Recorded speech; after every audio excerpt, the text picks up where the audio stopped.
आपण पाहत आहोत SN न्यूज मराठी. लाईक करा, शेअर करा, सबस्क्राईब करा व रहा आमच्या सोबत अपडेट. नमस्कार.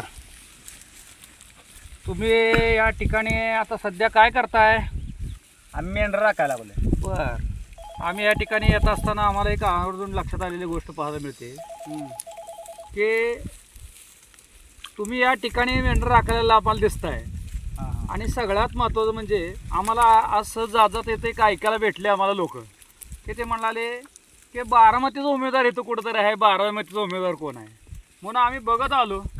तरी तो उमेदवार तुम्ही दिसताय. तुम्ही बारामतीला अर्ज भरलाय का उमेदवारीसाठी? अर्ज भरलाय ना आम्ही. बर. बारामतीला अर्ज भरलाय, मग इकडं मेंढर राखत तुमचं कसं करताय तिथं काय? ते आमची गरिबी असल्यामुळं घरचे कोण म्हणजे कामाधंद्याला गेल्यामुळं आम्हाला काय मेंढर आम्ही राखायला लागलोय आता. कारण तेवढी परिस्थिती आपली नाही ना. परिस्थिती जर असती तर आपल्याला पवारांना चांगलं टक्कर देता आली असती बारामतीमध्ये. म्हणून आमची ही स्थिती आहे. तिकडचा हा पारंपरिक व्यवसाय आहे का? हा, वडलोपार्जित आमचा ही व्यवसाय आहे. आजोबाजी मेंढर आहे ती.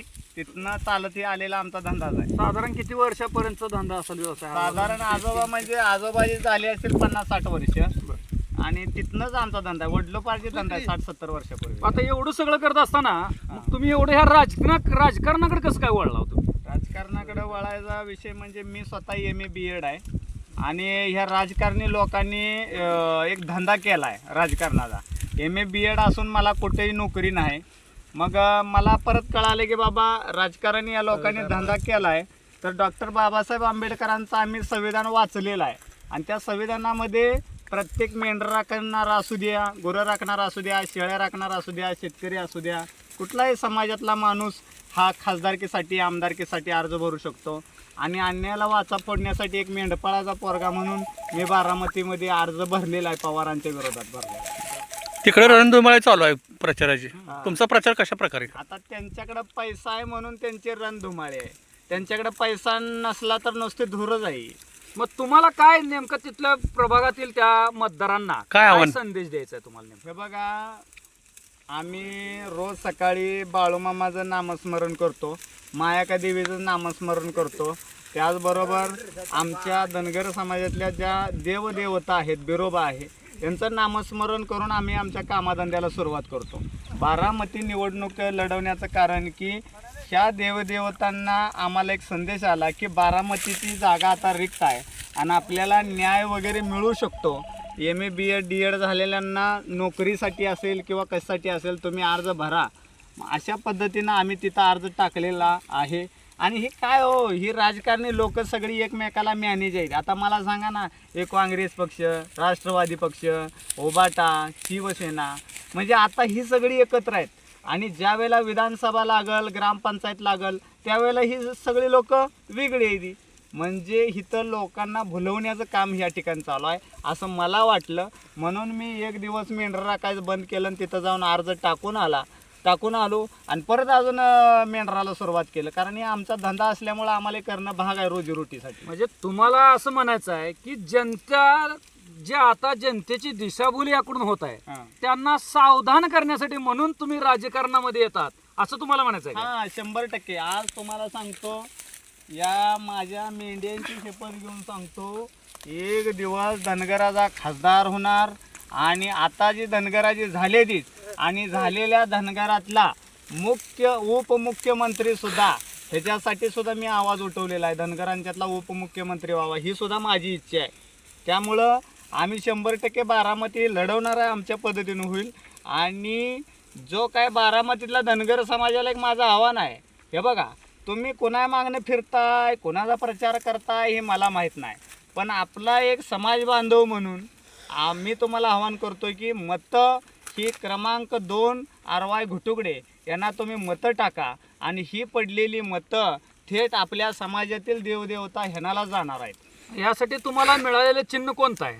माझं चिन्ह आहे प्रस्थापितांचा आवाज बंद करण्यासाठी शिटी चिन्ह आहे. हे शिटी चिन्ह लहान मुलांना माहीत आहे, मोठ्यांना माहीत आहे. आणि सांगोल तालुक्यात सुद्धा शिट्टीज होतं आणि आता बारामतीत सुद्धा शिट्टीज आहे. आणि या शिट्टीचा आवाज ह्या मेंढका या बारामतीत काढल्याशिवाय सोडणार नाही. मतदारसंघामध्ये ह्याचा मतदान ह्याचा काय परिस्थिती आहे तुम्हाला प्रतिसाद? आता परिस्थिती अशी आहे की अजितदादांचा अकाली मृत्यू झाला. त्या जाण्यामुळं लोकही फार भावनिक झालेले आहेत. काय दृष्टिकोनानं भावनिक झालं नाही पाहिजे, म्हणजे राजाच्याच घरामध्ये राजा जन्माला आला नाही पाहिजे. काही उपेक्षितांच्या, वंचितांच्या, मेंढराक्या घरात सुद्धा राजा जन्माला आला पाहिजे. आणि अजितदादा म्हणत होते ही बारामती माझं कुटुंब आहे, बरोबर. पण ते हे म्हणले नव्हते की माझ्या कुटुंबातलाच एखादा आमदार व्हावा, हे ते म्हणले नव्हते. बारामतीमधला धनगर समाज हा माझा कुटुंब आहे, पण धनगर समाजातला आमदारकीला का तिकीट दिलं नाही? कशाला पाहिजे सुनीताताई, कशाला पाहिजे जय पवार? एखादा धनगर समाजावर MIDCत काम करणारा, तुमच्या सूतगिरणीवर काम करणारा, तुमच्या दुधाच्या ह्याच्यावरती काम करणारा, तो माणूस का आमदार नको आहे? ह्याच्यासाठी मी नवयुवकांना प्रेरणा देण्यासाठी उभा राहिलो आहे. अरे जिंकल, येईल, राहील, पडल, पण माझी जिद्द आहे ना, हे घोंगड्यामध्ये ताकद आहे ना एवढी, मी उभा तर राहिलोय. नेमकं सांगोल तालुक्यामधनं तिथं जाऊन उभा राहिलोय ना. लोकांचा काय प्रतिसाद आहे? लोक 100% 2 नंबरला मतं देणार आहे. ती सिटी या चिन्हावर मत दिलेलं आहे. मी, रामचंद्र घुटुगडे, हे संपूर्ण आम्ही नियोजन केलेलं आहे आणि आमच्या वाडवडिलांचा आशीर्वाद आम्हाला चांगला आहे. विकासाचा काय वर्जन असणार आहे? हे बघा, 1 लाख लोकांना, जी मेंढपाळ लोक आहे ती, त्याचबरोबर जी रोजगार त्यांना मिळालेला नाही, अशा 1 लाख लोकांना मी रोजगार मिळवून म्हणजे देणार आहे. असं बी आम्ही मोकळंच आहे, तसं बी मोकळंच होतो. आमच्या आजापंजानं काही कमवून ठेवलेलं नाही, कमवून ठेवलेली फक्त हीच इस्टेट आहे. त्यामुळं 100% 1 लाख लोकांना आम्ही नोकरी देऊ आणि समाजासाठी असेल, उपेक्षितांसाठी असेल आणि वंचितांच्यासाठी आम्ही 100% काम करू. खांद्याला खांदा लावून समाजाबरोबर असू, असं मी आवाहन करतो. शिक्षण, आरोग्य, त्याचबरोबर शेतकरी आणि शेतीमालाला हमी भाव, या बाबतीत तुमची काय व्यूहरचना आहे?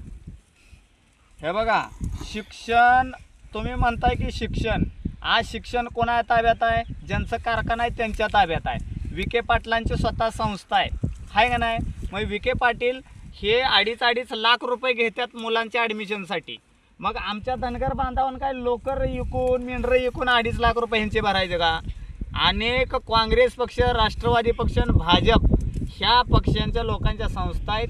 ह्यांनी शाळेमध्ये पेमेंट घेतात, MBBS कॉलेज असेल, BDS कॉलेज असेल, अशातनं, आणि मला पेमेंट द्यायचं न झाल्यामुळं माझ्यावर वेळ आहे मेंढर राखण्याची.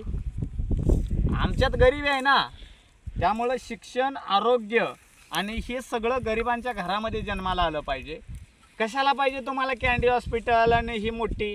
तुम्ही एखादा मंत्री, जो आरोग्यमंत्री असतो, तो प्राथमिक आरोग्य केंद्रात जातो का? आजारी पडल्यावर त्याला कॅन्डीला नेलं जातं, त्याला हेलिकॉप्टर येलं जातं. एकनाथ शिंदेना माझा सवाल आहे, तुम्ही बांगरांना काय पाठवलं? हवाईही पाठवलं, वरनं एअर ॲम्ब्युलन्स. मग तसं तुम्ही गरिबांच्यासाठी पाठवलं आहे का? धनगर बांधवांसाठी, वंचित बांधवांसाठी पाठवलं आहे का?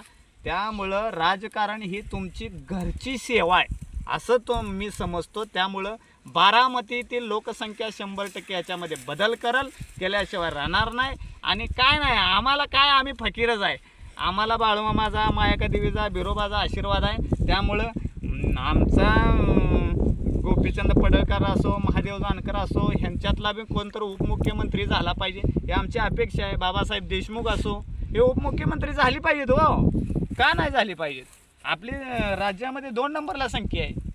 उद्या डॉक्टर बाबासाहेब आंबेडकर जयंती, आपण कशा पद्धतीने अभिवादन करणार? बाबासाहेब आंबेडकरांना माझं एक अभिवादन आहे की त्या महापुरुषानं या प्रस्थापितांना झुगारून आपला समाज जागा केला आणि त्यांनी माझ्यासारख्या मेंढपाळाच्या पोरांना, जे 70-80 वर्ष ज्याच्या घरी सत्ता पाणी भरते पवार घरानं, अशा विरोधात लढण्याची संविधानामध्ये ताकद दिली. मनापासून अभिवादन आहे. आणि त्या माणसाचं नाव घेईल तेवढं, म्हणजे नावसुद्धा घेण्याची आपली ही नाही पात्रता, तरीसुद्धा आम्ही त्यांचं संविधान वाचून उभा राहतो. आम्हाला न्याय भेटेल अशी आमची विनंती आहे आणि मागणी आहे. बस.